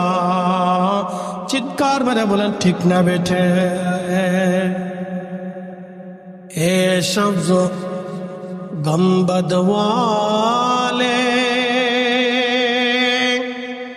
मंजूर दुआ करना, जब वक्त न जाए आका दीदार अता करना, दीदार अता करना। मैं कब्र अंधेरी घबराऊंगा जब तन्हा, इमदाद मेरी करनी आ जाना रसूल अल्लाह, इमदाद मेरी करने आ जाना रसूल अल्लाह। বন্ধু, আর একটা ঘেরানের দিকে নিয়ে যাচ্ছি আপনাকে। সেই ঘেরানটা কোথায় গেলে পাবেন? পাওয়া গিয়েছিল কারবালায়। হযরত ইমাম হুসাইনের পবিত্র মাজার দুই জায়গা পৃথিবীতে। ওনার একজন ব্যক্তির দুইটা মাজার আপনি পাবেন পৃথিবীতে। একজন ব্যক্তি যার দুইটা মাজার আছে, তার নাম ইমাম হুসাইন। দেহ মুবারকের মাজার কারবালা, আর মাথা মুবারকের মাজার মিশরের আল আজহার বিশ্ববিদ্যালয়ের পাশে। আওলাদে রাসূল হুসাইনের মাথা, পবিত্র মাথার মাজার হলো মিশর আল আজহার বিশ্ববিদ্যালয়ের পাশে। আর একটা মাজার হচ্ছে কারবালার ময়দানে। ইমাম হুসাইন রাদিয়াল্লাহু আনহু যখন কারবালার ময়দানে শহীদ হয়ে যায়, দেহ মুবারক থেকে মাথা আলাদা করা হলো, দেহ মুবারক থেকে জুব্বা খুলে ফেলে দেওয়া হলো। কুষ্টিয়ার মুসলমান, দিলটাকে নরম করে দিবেন, কথা খুব মনোযোগের সাথে শুনবেন। আমি আমার নিজস্ব কিসসা থেকে বলবো না, বিশুদ্ধ আইমে কেরামের কিতাব থেকে আমি ঘটনাগুলি বলতেছি। ইমাম ইবনু কাসিরের মতো বিশ্ববিখ্যাত সিরাতবিদ, মুহাদ্দিস এবং মুফাসসির, উনি ওনার কিতাব আল বাদার ভিতরে ঘটনাগুলি লিখেছেন। আওলাদে রাসূল পবিত্র দেহ থেকে জুব্বা খুলে ফেলল ওরা। জুব্বা খুলে ফেলে দেওয়ার পরে মাটির মধ্যে কারবালার ধুলার মধ্যতে নাকি শুয়ে রাখা হলো। নিথর দেহ পড়ে আছে কারবালায়। আরে 70টা ঘোড়াকে ওরা সিরিয়াল করলো আওলাদে রসুলের দেহ মোবারকে ঘোড়া দাপড়ানোর জন্য। একটা না, দুইটা না, 70টা ঘোড়া সিরিয়াল করলো। আপনারা জানেন ঘোড়ার পায়ের নিচের খুরের ভিতরে, খুরের মধ্যে তা আপনার লোহা দিয়ে বানানো থাকে। ওই খুরের আঘাতে আঘাতে বারে বারে যখন ঘোড়া দাবড়াইতে লাগলো, ঘোড়ার পায়ের আঘাতে আঘাতে ইমাম হুসাইন রাদিয়াল্লাহু আনহুর দেহ মোবারক থেকে গোশত চামড়াগুলি খসে খসে পড়তে লাগলো। হযরত জায়নব তাবু থেকে দৌড়াইয়া ভাইয়ের লাশের পাশে দাঁড়ায়া মদিনার দিকে তাকায় তিনি কাঁদতেছিলেন আর বলতেছিলেন, ইয়া মুহাম্মাদাহু ইয়া মুহাম্মাদা, ইয়া মুহাম্মাদাহু ইয়া মুহাম্মাদা। এই জন্য ইয়া রাসূলুল্লাহ বললে কেউ যদি মনে করে শিরিক হয়ে গেছে তাহলে তাকে এই ঘটনা জানতে হবে। হযরত জায়নব আওলাদে রাসূল ফাতিমা রাদিয়াল্লাহু আনহার কলিজার ধন, হযরত জায়নব রাদিয়াল্লাহু আনহা তিনি ভাইয়ের লাশের পাশে দাঁড়ায়া মদিনার দিকে তাকায় তিনি কাঁদতেছিলেন, ইয়া মুহাম্মাদাহু ইয়া মুহাম্মাদা ইয়া মুহাম্মাদা। নানা গো, কারবালার তুবালি বাতাস আপনার হুসাইনের শরীরে ধুলাবালিগুলি সরায়। নানাজি দেখেন আপনার উম্মতেরা আপনার হুসাইনের সঙ্গে কেমন আচরণ করতেছে গো নানাজি। মদিনার দিকে তাকায় তিনি কাঁদতেছিলেন। ইমাম ইবনে কাসির আল বেদায়ার মধ্যে বিশুদ্ধ সনদে ঘটনা লিখতেছে, ইবনে আব্বাস তিনি কাবা শরীফের সঙ্গে হেলান দিয়ে ঘুমিয়ে পড়েছিলেন আসরের নামাজের পরে। যদি কোনোদিন যান কাবা শরীফের ঘরের সঙ্গে তিনি হেলান দিয়ে বসা ছিলেন, ঘুমিয়ে পড়েছেন। স্বপ্নের ঘরে ইবনে আব্বাস দেখতেছেন আল্লাহর নবীর হাত মুবারকের মধ্যে রক্ত দেখা যায়, নবীজির দাড়ি মুবারকের মধ্যে ধুলাবালি, চুল মুবারকের মধ্যে এলোমেলো, জুব্বায় ধুলাবালি লাগানো। আল্লাহর নবী কাঁদতেছিলেন আর মক্কার দিকে দৌড়ায় দৌড়ায় আসতেছিলেন। ইবনে আব্বাস বলতেছেন স্বপ্নে, ইয়া রাসূলুল্লাহ জীবনে কোনোদিন আপনাকে এইভাবে কাঁদতে দেখি নাই। আপনার গা মুবারকের মধ্যে ধুলাবালি কেন, জুব্বায় ধুলাবালি কেন, চুল দাড়ি মুবারক কেন এলোমেলো? নবীজি আপনি এইভাবে কাঁদেন কেন? আপনার চক্ষু মুবারকে পানি কেন? আপনি দৌড়ান কেন নবীজি? কি জন্য আপনি দৌড়ান? আল্লাহর নবী ডাক দিলেন, ইবনে আব্বাস তুমি খবর দাও আমার হুসাইন কারবালায় শহীদ। আমি হুসাইনের শাহাদাতের সময় আমি তার পাশে ছিলাম। আমি তার রক্ত নিয়ে, তার শহীদ হওয়ার সাথীদের রক্তগুলি নিয়ে আমি আল্লাহর আদালতে যাইতেছি। তুমি মক্কাবাসীর খবর দাও আমার হুসাইন আর নাই, আমার হুসাইনকে কারবালায় শহীদ করা হয়েছে। আমি নবী তার শাহাদাতের সময় আমি তার পাশে ছিলাম। मैं कब्र अंधेरी में घबराऊंगा जब तन्हा, इमदाद मेरी करने आजाना रसूल अल्लाह, इमदाद मेरी करने आजान रसूल अल्लाह। रोशन मेरी तुरबत को लिल्लाह जरा करुणा, जब वक्त नजात आए आका दीदारे अता करना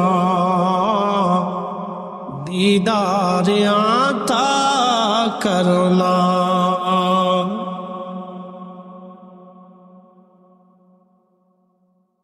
ইবনে আব্বাস বলেন আমার ঘুম ভেঙে গেল, ঘুম থেকে উঠে আমি পাগল পাড়া হলাম রে, আমার হুসাইন আর নাই দুনিয়াতে, আমার হুসাইন আর নাই। কারণ ইবনে আব্বাসের সম্পর্কে নাতি ছিলেন, ইবনে আব্বাস ছিলেন আমার রসুলের আপন চাচাতো ভাই, হুসাইন ছিলেন দৌহিত্র।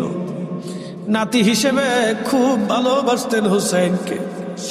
ইবনে আব্বাস বলেন আমি পাগল পাড়া হইয়া মক্কার অলিগলি দিয়ে দৌড়ায় বলি, শুনছো মক্কাবাসী, আমার হুসাইন নাই, আমার হুসাইন কারবালার শহীদ, আমার হুসাইন আর দুনিয়াতে নাই রে। সারা মক্কার মানুষ হেরেমে এসে তারা কান্না শুরু করলো। ইবনে আব্বাস তুমি সংবাদ কেমনে জানো? ইবনে আব্বাস বললেন শোনো, আমি কামার সঙ্গে হেলান দিয়ে ঘুমায় পড়ছিলাম, আমার নবী আমার স্বপ্ন দেখাইছে। নবী বলছে মান রাআনি ফিল মানামি ফাকাদ রাআল্লাহ, রাবাহুল বুখারী, যে আমার স্বপ্ন দেখলো বাস্তবে আমি নবী দেখলো, আমি নবী নিজে আসি, ছবি আসি না, আমি নবী নিজে আসি, আমি নবী নিজে আসি। তার মানে বোঝা গেল আমাদের নবী এখনো উম্মতের মাঝে আসে, আসে স্বপ্নে আসে, হাকিকতে নবী এখনো আসে। কথা বলেন ঠিক না বেটে? আমি দেখি না সেটা আমার চোখের দোষ, আমি দেখি না সেটা আমার অন্তরের গুনাহ, আমার নিজের হাতের রুজির কারণে আমি দেখি না। কিন্তু যারা আশিক, দিলওয়ালা, চক্ষুওয়ালা, তারা দেখে নবী আশিক। একসাথে বলা যাবে কি আল্লাহু আকবার। হুসাইন রাদিয়াল্লাহু আনহুর দাফন মাটির মধ্যে গেড়ে রেখে দিয়ে তারা চলে গেল। আরো একটা কাজ তারা করলো, ফরাত থেকে পানি এনে সারা কারবালার মাঠ ভরে ভরে পানি দিয়ে মাটিগুলি সমান করে তারা দিয়ে গেল, যাতে বোঝা না যায় হুসাইনের রওজা কোন জায়গা আছে। পৃথিবীর মানুষ হুসাইনের কবর যাতে খুঁজে না পায়, সেই জন্য তারা মাটি দিয়ে পানি দিয়ে সমান করে দিল।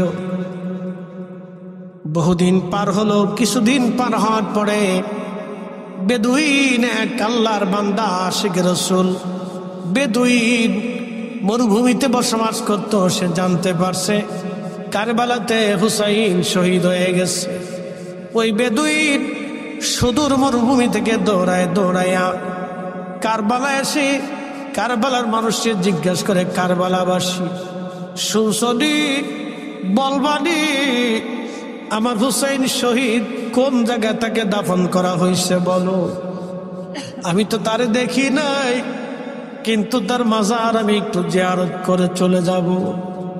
কারবালার মানুষ বলতেছিল, বেদুইন সারা কারবালার মাঠে হুসাইনকে খুঁজে পাওয়া সম্ভব না, কারণ তারা তার কবরে শুধু দেয় নাই, ফোরাত থেকে পানি এনে সারা কারবালার মাঠ দিয়ে পানি ভরে সমান করে দিয়ে একেবারে কারবালা সমান করে দিয়ে গেছে। কবরের চিহ্ন হারিয়ে গেছে, আমরা কারবালাবাসী বলতে পারবো না তাকে কোথায় দাফন করা হয়েছে, কারণ যখন দাফন করা হয় তখন ছিল রাত্রিবেলা, তারা অন্ধকারেই তাকে দাফন করে চলে গেছে। বেদুইন ডাক দেখায়, কারবালাবাসী বলতে যদি নাই পারো তাহলে শোনো, আমার রসুল বলেছে আল হাসানু ওয়াল হুসাইনু সাইয়্যিদা শাবাবি আহলিল জান্নাহ, হাসান আর হুসাইন জান্নাতের যুবকদের শিরোতাজ। তারা যেহেতু জান্নাতি, আমার মন বলে আর কবর থেকে জান্নাতের ঘেরান আসবে। একসাথে বলা যাবে কি আল্লাহু আকবার। কবর থেকে জান্নাতের ঘেরান আসবে, কবর থেকে জান্নাতের ঘিরান আসবে কবর থেকে। হায় হায় হায়, বেদুইন সারা কারবালা থেকে মাটি নেয়, নাকের মধ্যে লাগায়, মাটি নেয় নাকে লাগায়, মাটি নেয় নাকে লাগায়, খুঁজতে খুঁজতে আওলাদের রসুলের পবিত্র মাজার শরীফের মাটি যখন নিল, সাথে সাথে মাটির ভিতর থেকে ওই বেদুইন আল্লাহর জান্নাতের ঘিরান পেতে লাগলো। আখেরি সালাম লন ওহে নানা জান, আপনারি হুসাইন যায় কারবালার ময়দান। কারবালার ময়দানে যাইয়া দেব গলা কাটাইয়া, আর নয়া শিব ফিরে নানা, আর নয়া শিব ফিরে মদিনা মুকাম। আপনার হুসাইন যায় কারবালার ময়দান, আপনার হুসাইন যায় কারবালার ময়দান। মাটি নিয়ে নাকে দেয়, ঘিরান আসে। একসাথে বলবেন আল্লাহু আকবার। কি বিশ্বাস হয়নি আপনাদের?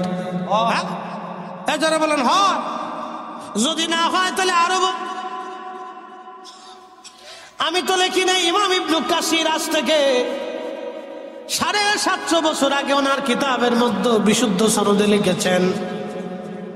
যদি বিশ্বাস আরো না হয় আরো বলি, ইমাম বুখারীর মাজার বর্তমান উজবেকিস্তান, বাংলাদেশ, ভারত, পাকিস্তান, আফগানিস্তান, তারপর উজবেকিস্তান। উজবেকিস্তানের বুখারাতে ইমাম বুখারীর মাজার। 16 বছর পর্যন্ত ইমাম বুখারীর কবর থেকে জান্নাতের ঘিরান আসতো। 16 বছর পর একজন আল্লাহর ওলি হাত বাড়ায় বলেন, আল্লাহ, এইভাবে যদি কবর থেকে, মাটি থেকে জান্নাতের ঘিরান আসে, তো মাটি নিতে নিতে নিতে নিতে মানুষেরা কবর ভেঙ্গে চলে যাচ্ছে। আল্লাহ, এইভাবে যদি মাটির মধ্যে আপনি সুঘ্রাণ রেখে দেন, কিয়ামতের আগে ইমাম বুখারীর মাজারের চিহ্ন পাওয়া যাবে না। আল্লাহ, তার সমাধির চিহ্ন হবে না। আপনি সুঘ্রাণ বন্ধ করে দেন। 16 বছর পর্যন্ত সুঘ্রাণ চলেছে। 16 বছর পর্যন্ত ইমাম বুখারীর মাজারের সুঘ্রাণ ছিল। তারপরে আল্লাহর ওলির দোয়ার কারণে বন্ধ হয়ে গেল। তা আমি লিখি নাই, ইমাম হাজার আসকালানি ফাতহুল বারীর মুকাদ্দামাতে ইমাম বুখারীর জীবনী লিখতে যায় ওনারা লিখেছেন। একবার জোরে বলা যাবে আল্লাহু আকবার। আরে কোটি কোটি বুখারী যদি এক পাল্লায় দেন, আর ইমাম হুসাইনকে যদি আর এক পাল্লায় দেন, কোটি কোটি বুখারী ইমাম হুসাইনের জুতা মোবারকের সমান হবে না। কথা কন না কেন? ঠিক না? কোটি কোটি বুখারী, শুধু বুখারী না, সাহাবী ব্যতীত, সাহাবী ব্যতীত সব উম্মতকে যদি এক পাল্লায় দেন, আর ইমাম হুসাইন রাদিয়াল্লাহু আনহুর জুতা আর এক পাল্লায় দিবেন। ইমাম হুসাইনকে দেওয়া লাগবে না, ওনার পাগড়ি এক পাল্লায় দিবে, ততই চল। ওনার কবর থেকে সুঘ্রাণ আসলাম, সুঘ্রাণ নিয়ে জায়গাটা নির্বাচন করলেন বেদুইন। জায়গা নির্বাচন করার পরে আজকে সেই মাজারে, সেই রওজাতে কোটি কোটি মুসলমান এখনো হাজির হয়, দোয়া করে, কান্নাকাটি করে। ইয়াজিদের পরাজয় হয়েছিল, কিন্তু বাহ্যিকভাবে বিজয় হয়েছিল ইয়াজিদ, আর সারা জিন্দেগির জন্য বিজয় হয়েছিল হুসাইন। তিনি জীবন দিয়েছেন কিন্তু আদর্শকে কুরবানি দেন নাই। তিনি জীবন দিয়েছেন, নানার কালেমাকে তিনি জলাঞ্জলি দেন নাই। তিনি জীবন দিয়েছেন কিন্তু নানার আদর্শকে নষ্ট করে যান নাই। কথা বলেন ঠিক না বেঠে? কুষ্টিয়ার মুসলমান, একাধারে 2 ঘন্টা আলোচনা করলাম। আল্লাহ আমাদেরকে আলোচনা বোঝার তৌফিক দিক। সকলে বলেন আমিন। না না হয় না, জোরে বলে না আমিন। তাহলে কথাগুলি বুঝে যাবে নাস আহলে বাইতে রাসূলের সুঘ্রাণ আসে ওনাদের কবর থেকে। এখন আপনাদেরকে প্রশ্নগুলি জবাব দিবেন, নবী দিয়া হুসাইন না হুসাইন দিয়া নবী? বুঝেন নাই? আবার প্রশ্ন করি, নবী দিয়া হুসাইন না হুসাইন দিয়া নবী? হ্যাঁ জোরে বলেন, জোরে জোরে। হুসাইন। ছেলে দিয়ে বাবা না বাবা দিয়ে ছেলে? বাবা দিয়েছে। আবার বুঝাই, ছেলে দিয়ে বাবা না বাবা দিয়ে ছেলে? বাবা দিয়েছে। ছেলে দিয়ে মা না মা দিয়ে ছেলে? মা দিয়েছে। নবী দিয়া হুসাইন না হুসাইন দিয়া নবী? নবী দিয়ে হুসাইন। আমাদেরকে দিয়ে নবী না নবী দিয়ে আমরা? নবী দিয়ে আমরা। এই বুঝে গেছেন এবার? আমাদেরকে দিয়ে নবী না নবী দিয়ে আমরা। এই জন্য রসুল ইমান, নবী মানলে আল্লাহ মানা হয়, নবীর পক্ষে থাকলে আল্লাহর পক্ষে থাকা হয়, নবীর শান গাইলে আল্লাহর শান গাওয়া হয়, নবীর দুরূদ পড়লে আল্লাহ খুশি হয়, নবীকে তাজিম করলে আল্লাহ তাজিম করা হয়, রসুলের ইজ্জত ছোট করে দেখলে আল্লাহর ইজ্জত ছোট করা হয়। হাত উঁচা করে বলেন ঠিক না বেঠে? বুঝে যাবেন তরিকা যারা গ্রহণ